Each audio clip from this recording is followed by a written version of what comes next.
Okay, what up gang? Welcome to our 1986 Toyota 4Runner. We've just finished fitting it out. We're so stoked with it. This is our tour video.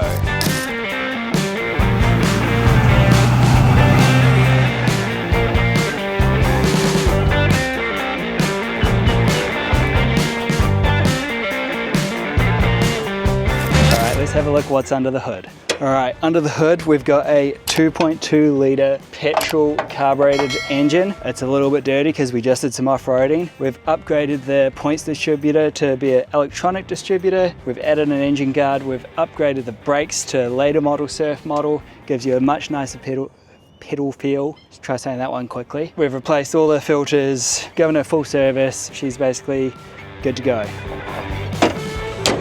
Okay, now inside the cabin you've got some awesome old school vehicle features. The dash in itself has like this awesome grid geometric pattern. We've got these old school, I call it old school air conditioning. Open up those and you get a nice bit of wind flow coming through your cabin. We've got the 4-wheel drive gauge cluster, which is so rad. What else have we got? We've replaced the carpets with some new ones. The door cards were already in mint conditions. We had to replace the door handles. We've added a little center console cup holder. It's manual, it's 4-wheel drive. You've got a little button here to make the rear window go up and down. It's loaded with cool features like that. We have added an engine guard just to protect our asset. This will let us know when the engine's getting hot a lot earlier than the engine temp gauge. And yeah, other than that, she's just an absolute weapon. We've also added these luxury sheepskin seat covers in kind of a beige color, not just to protect the original seat covers because those were in great condition, but also gives you a little bit more cushioning and makes the whole car a little bit more comfortable. I've finally finished the rear drawers in my 1986 Toyota 4Runner and I am super proud to show you them and show you what I made them of and how the whole setup works. It's super lightweight, it's super strong, and it's super functional. You can still use the rear seats when you want to. Let's check it out. Now, one of the coolest features of this Toyota 4Runner is electric window. All right, so as you'll see here, we've got our rear drawer set up, nice cold fridge, and we've got our slide out kitchen. Check it out. Now, I've parked on a bit of a lean, but that doesn't matter because this bad boy is strong. We've got an IKEA mattress under here. This is made out of plywood, laminated plywood. We've got this pop-up shelf here, so you've got a bit more counter space. And I've got 11 litre water tank here, which lets you have some drinking water. It's probably enough for about a weekend, let's be honest. But essentially, cold beers anytime you want them, hot coffees anytime you want them, fresh drinking water anytime you want it. So what more do you need? Now, I've used some plastic doweling up here. I've got some heavy duty drawer runners here. We've cut out a nice little cutout. These shelf lifters came off eBay, I think only about $30. I've got my electrical setup down in this corner. It's our switches. And then behind the fridge, we've got our battery, a 120 amp hour battery and a DC-DC charger charging off there. Also the option to plug in a solar panel. So we could chuck in a solar blanket if we wanted to set up somewhere for a little bit longer and power ourselves that way. Now, the coolest part of all this is, okay, it looks all pretty, looks nice and solid with these heavy drawers, but underneath there, it's actually made out of aluminium T-slot. I'll show you that one and I'll show you how easy it is to convert it. For the purpose of this video, I'm gonna be taking the mattress out. Normally you'd probably take this out, put it somewhere safe at home. Okay, so this mattress is actually just an IKEA one that we have trimmed the foam out of the side in order to get it to fit around the roll bar and roll cage. It means you can sleep window to window. So looking inside here, you'll see we've got our much thinner plywood front and back. I've cut some holes in there for ventilation. I've covered it, no, what do you call it? Glazed? I can't remember the word. Someone tell me in the comments what the word is for putting a thing over wood. It's not laminated. Anyways, this is the best part. So, you can move the wood back, you can then slide that frame back, which means you can then put the seats back up. Easy as that. Okay, so I'm just going to show you how easy it is to convert this from a 4-seater into a sleeping setup. Now, you're just going to fold your seats down. We're going to slide this aluminium framing out and then slide your bit of wood out.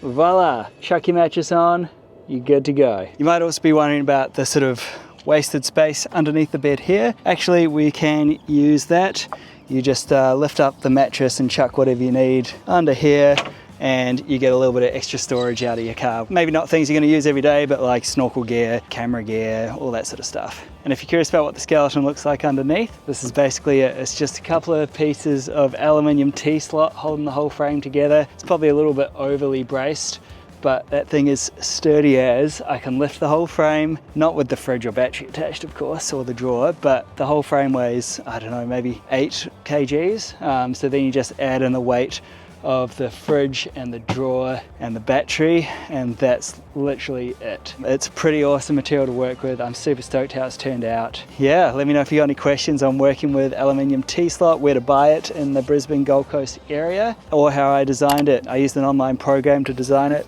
that came with the American 80/20 website. It's not too bad to use, and making all the connections and stuff wasn't too bad either. I got everything off eBay or Amazon as far as the connections go, and I got the aluminium T-slots from a local supplier up in the Brisbane ways. Anyways, let me know any improvements you reckon I could make, how you'd do it differently, or if you feel like being really nice and telling me I did an awesome job like my girlfriend did, then give me the props too. A really cool feature of these old 4Runners is this roll bar. Now, we haven't done it yet, but essentially this whole fiberglass canopy can be lifted off and you can cruise around in it like a convertible. So pumped for summer to hit so we can do that and just hit the beach, rip up and down the coast. We're gonna love it. All right, now coming back to the outside, we're super pumped. This one's got the chrome grille, which is quite rare. They haven't chucked an ugly bull bar on it. It's got the front apron. These are also really rare. This one came unpainted with the car, so we had it painted and fitted it up. We've also got the later model